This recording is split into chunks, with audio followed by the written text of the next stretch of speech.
advance less because they receive less organizational support. Dr. Kundu also looked at career development opportunities. Not surprisingly, women felt that they received comparatively fewer career development opportunities than the men did. And the minority and socially disadvantaged felt that they suffered from discrimination. So, generally, the news from this report was not all good from 2003. There's definitely room for improvement at that point. So we can look at the conclusions. You know, this is just a summary of what came before it.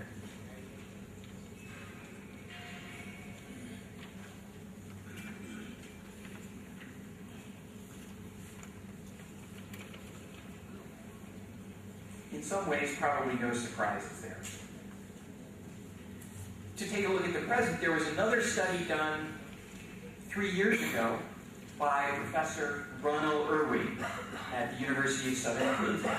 She did a comparison of manufacturing organizations in Germany and India. We could do a cultural comparison between the two, but I'm going to focus just on the results for India. She took a look at 600 companies and found 48 that met her qualifications for the study, and ended up speaking with 77 managers from India and 64 managers from Germany, and in total 64 human resource managers and 77 general managers. Dr. Irwin determined or asked about diversity problems and found that language was not a problem in 72% of the cases. There were no open conflicts in 79% of her respondents, and 83% had no resistance to working with other groups. Generally, she portrayed these all as positive things, and you certainly can interpret it that way. I guess I will be a little bit contrarian and ask, what if the opposite were true? In other words, is it okay if 17% still have resistance to working with other groups? If 21% do have open conflicts in their workplace? Or if 28% do have productivity due to language issues? I guess my point is, we can make a evaluative judgment here based on these numbers. I think there needs to be a norm or a standard by which you evaluate whether it's appropriate or good or bad. Attitudes towards diversity. Obviously, the goal would be to have everybody have highly developed awareness.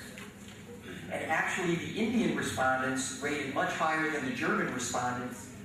The Germans only had 17% who had highly developed awareness of diversity. So, you know, the Indians did much better than the Germans on this one. This is another result that's open to interpretation. It's probably positive that 53% said that there was no discrimination in their workplace in India. But again, I question if 35% say that there is discrimination, how good is that? You know, can we say that that's a low enough level of discrimination that's acceptable? I leave that for you to determine. Also looked at training and diversity. The authors were critical of the fact that the Indian companies had a somewhat ethnocentric approach to their training programs. In other words, 43% is too high for that bottom bar graph. The top one really isn't as appropriate. I guess my counter to that is I think that there are many businesses in India which are still very internally focused. And so it's not correct to assume that Indian companies would necessarily have a geocentric or more global approach to their training. And so I don't think that the 43% is all that bad here. In terms of managing diversity, I think we can see some problems here, starting at the bottom, working up. Only 47% of managers are accountable to promote diversity. What the authors mean by the one in the middle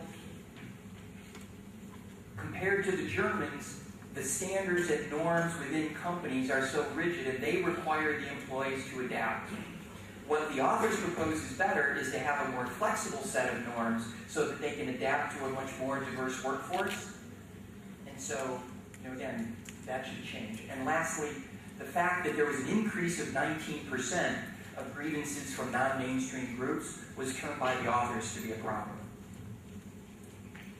So to conclude this study and kind of summarize diversity in the present here in India, she says that diversity research is embryonic, and I wholeheartedly agree. And we are going to try and do something to change that here today. We're going to ask you to participate in a little survey. When I was asked to do this a couple months ago, I was asked to do some research and write a paper on it. And so in researching all of this, there were only 2 out of the 14 studies that I found which included new data, the 2 studies that I summarized here. So what I'm going to ask you about are a number of these different dimensions, and as practitioners, we look forward to getting your input because it would be a valuable contribution to research in HR. You might remember from yesterday's keynote presentation, our keynote speaker and one other gentleman had said there is a dearth of, or a lack of information and research done on human resources. So this will be something that will contribute to knowledge, and so we hope that you'll take the time to contribute. Based on some of the earlier slides, she says diversity is not problematic. I differ a bit with that. Lack of social interactions among diverse groups, I do think is a problem. None of the firms had installed diversity management, which I think says something about where diversity is when they conducted this study. And one thing that I haven't talked about up to this point, but I know some of our panelists will, is diversity can be a very tangible vehicle to help you expand into foreign markets. In other words, number one, there is the concept of diversity of thought, looking at places and opportunities different ways, number one. Number two, people who speak different languages and come from different places can give you advantages in going to other places in the world. So in that regard, diversity management can have a very significant impact on top-line revenues. And so that's a reason to consider implementing diversity management strategies. So let's take a look at what diversity management could look like in the future. You've probably heard the analogy of a melting pot. America is described that way. In other words, you take many different people, throw them in the pot, stir them up, and everyone ends up in kind of a milky soup that's very similar. Everyone gets along, is happy. It's a wonderful thing. I guess I propose, and some of the other research sources that I consulted, propose an alternative to that, and that's the salad bowl.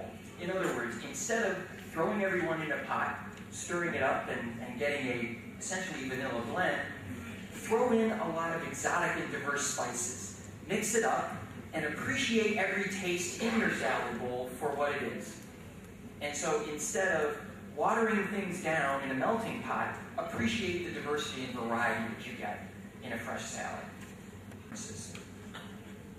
And finally, as I alluded to earlier, moving beyond from just working in domestic markets to new and global markets. So there we have a quick summary, managing diversity, past, present, and future.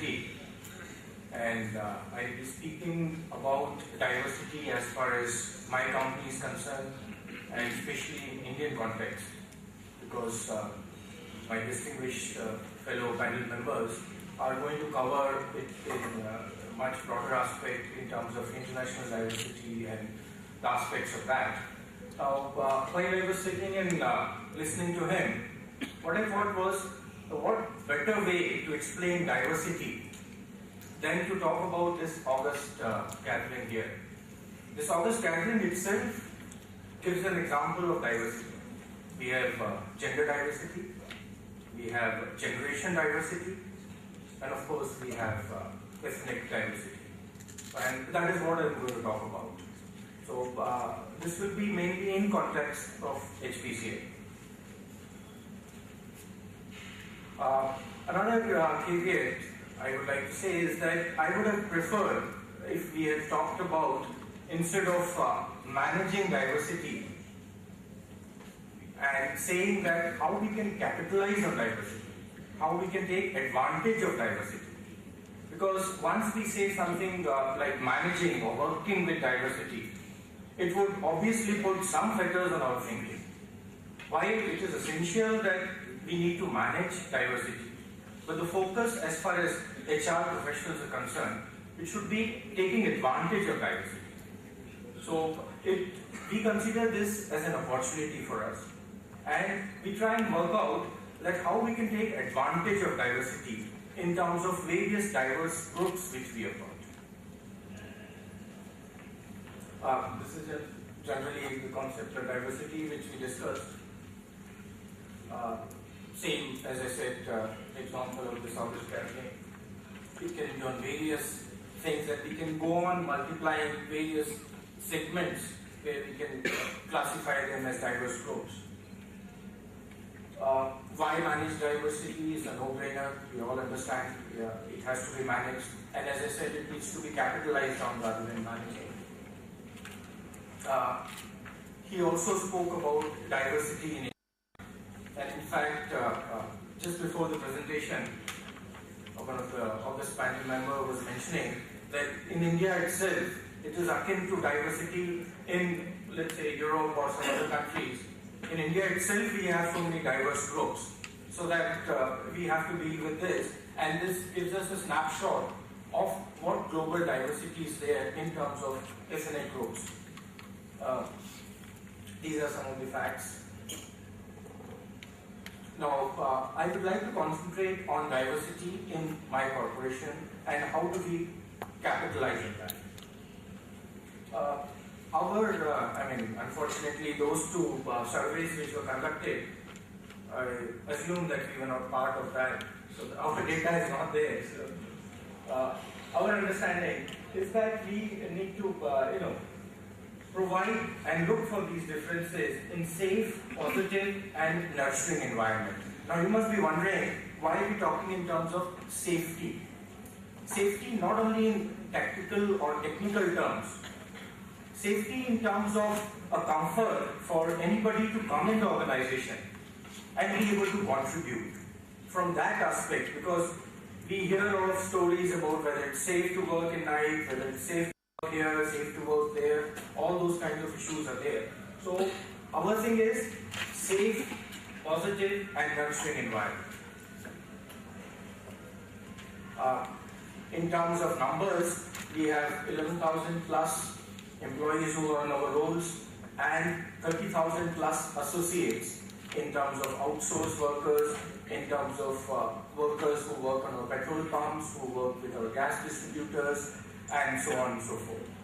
Then we have diversity, of course, all those parameters were there, but we try and concentrate and focus our attention on these basic dimensions, that is in terms of generation diversity, in terms of gender diversity, in terms of geographical diversity. Now, broadly I put geographical diversity is, it also gives us a feeling, it gives us a feel, because we are a multi-location company. We have got around 230 plus locations across the country. So, different locations, we find that the culture is different, and the offerings, the behaviors are quite different. And this becomes very, very prominent when we talk about unskilled workmen, we talk about contract workmen, we talk about low-skilled workmen. There we find that this becomes quite prominent. Then, of course, ethnical diversity, business diversity in terms of various verticals of business which we have got.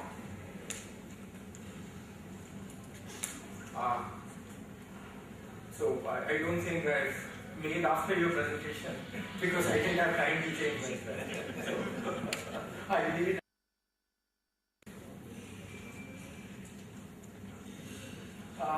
We said HPCA, diversity, we consider this an asset. apart from other tangible assets, we also see that this is actually an asset which needs to be worked on. It gives us creativity, problem solving inputs, greater systems flexibility. All those points which you had mentioned, this is the philosophy which we work on. Advantages of diversity to HPCL, attracting and recruiting, retaining people from a wide talent base. There's a very interesting point here. We're a public sector company, and in terms of compliance and beyond compliance, we do have a system of reservation for socially underprivileged sector.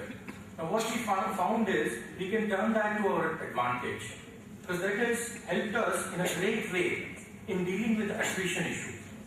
Because this group also brings a lot of stability to us.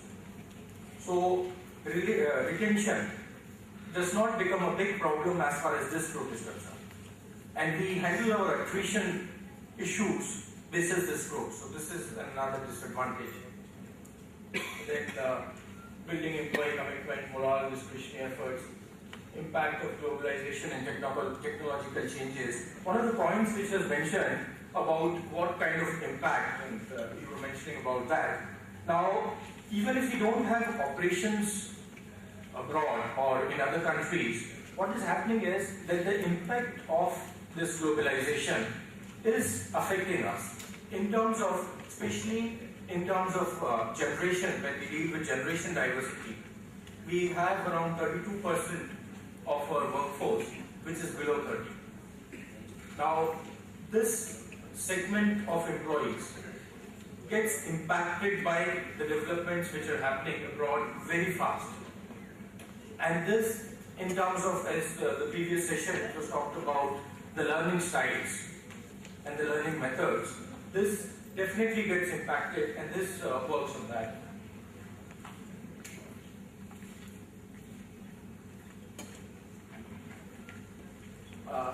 Different kind of offerings in terms of models. Now, we don't have a specific model per se, but what we do is, depending on the segment of diverse segment which we are dealing with, we have different kind of offerings. We have different kind of HR strategies. Like, for example, we have summer wage, which was talked about in the earlier session also. This basically deals with the younger generation, a diverse group of generation which comes in, the generation diversity issue.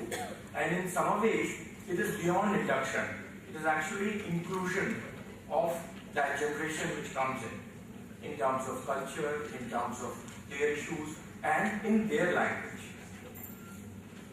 Then we have integration workshop. We have Utkarsh to involve a large base of contract labor. We have Path of Light for a different segment of people who are 55 plus, who are looking forward for their retirement. Now, how do we capitalize on their experience?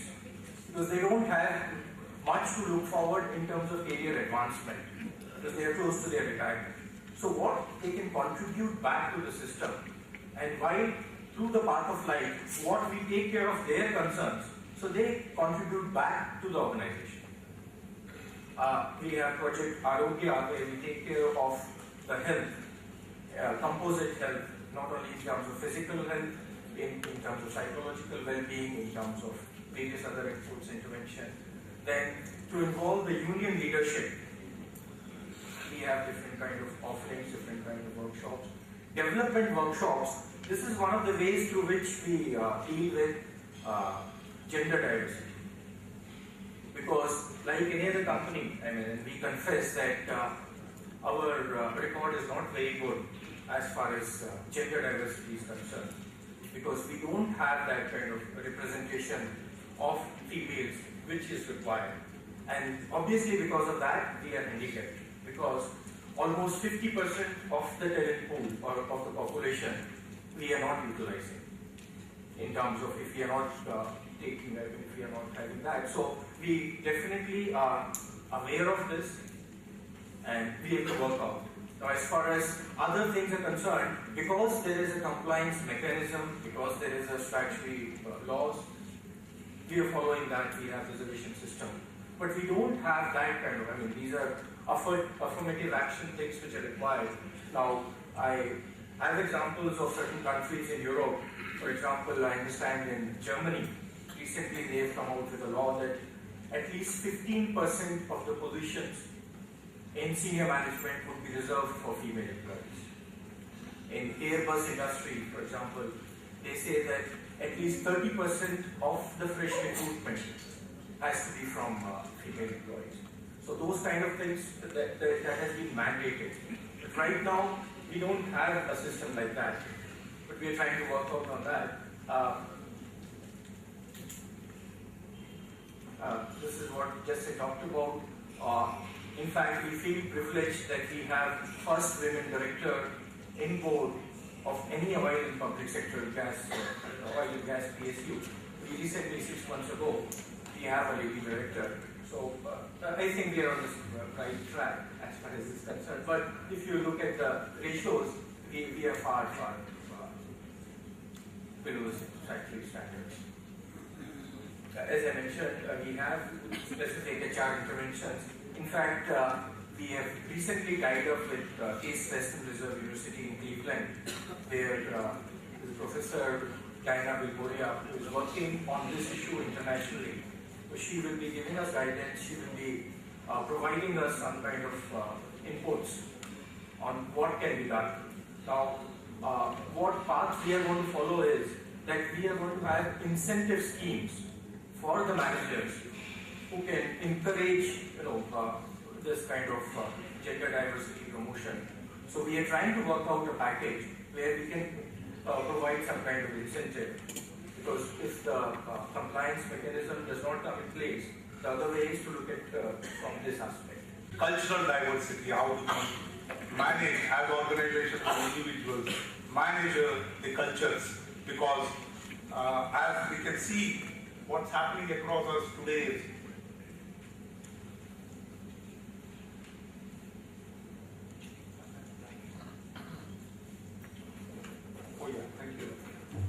so as we all agree, the world is shrinking, it's getting interconnected. When we see at the financial markets, the businessmen in US keep a close watch on the developments across Asia and the European stock markets to get indications of what is going to happen in the Dow Jones a few hours later. Likewise, the businessmen in Europe and Asia, 8 hours later, look at Dow Jones for what are the indications we'll have in terms of the stock market movements in either Nikkei Japan or Sensex in India. So these are the developments. And in looking at the political development also, we as a nation who have got nothing to do with US and many parts of Europe were also looking with close focus on the outcome of the election in US, which is a dramatic victory to diversity when Barack Obama was elected as the US president. So the world is also now looking at the Jasmine Revolution, which is spreading across the Middle East. Now we will not be affected by that, but we know that as businesses and individuals, when we have business interests in these countries, we would be impacted somehow. The countries also outside of India, where you have Europe, where it is the low corruption index, US is another country. They're closely looking at the anti-corruption movement in India because many of the business houses which are doing business in India are impacted by the corruption which is prevalent all over the businesses, and they have to deal with this code of conduct and ethical issues day in and day out. So what exactly this means? This actually means that we are today working globally. In fact, I'll share you an example.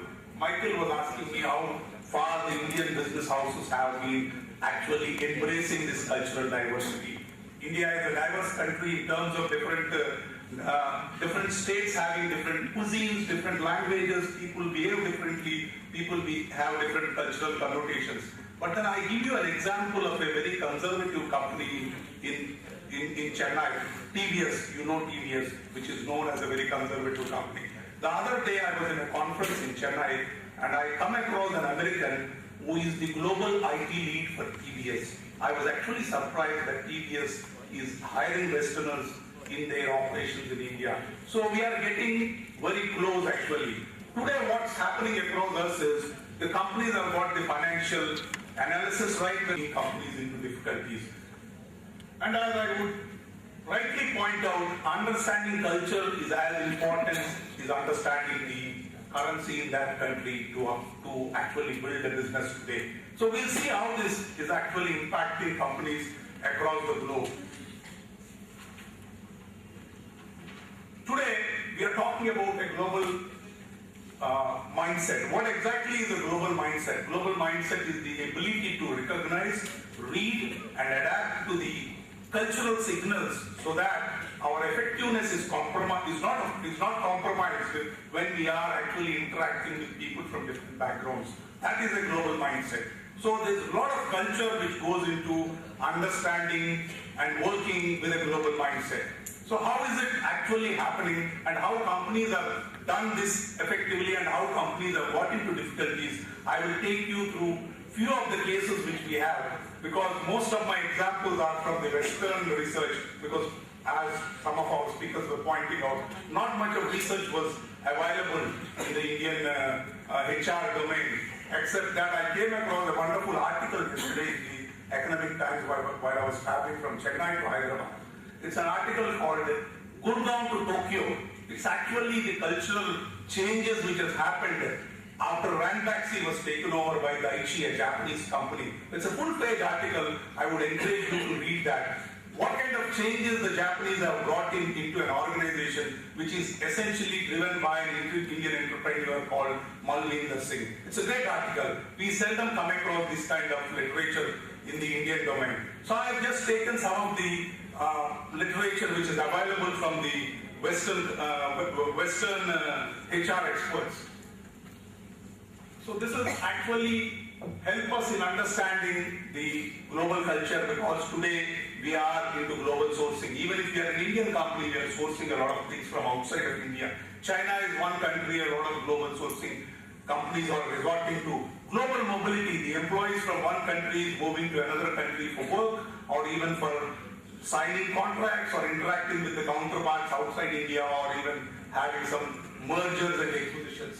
And global mobility is what I've actually touched upon, and the global marketing is another thing. The products manufactured in one country can be actually marketed in another country, or we may even start having some manufacturing facilities outside of our own country of working. So understanding the beliefs, values, and philosophy of the culture which goes into the different nationalities is a very important aspect we as HR professionals need to understand today if we have to have a global mindset. I will not talk about all this.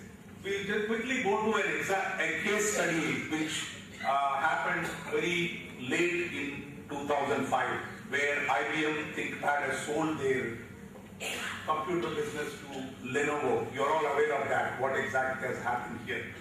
You know, IBM is basically an American company, and Lenovo is essentially a Chinese company. When the business was hived off to Lenovo, the Lenovo organization immediately decided to embrace English as their official language, because their marketplace is all across the globe. They sell computers, not necessarily in China, outside of China also.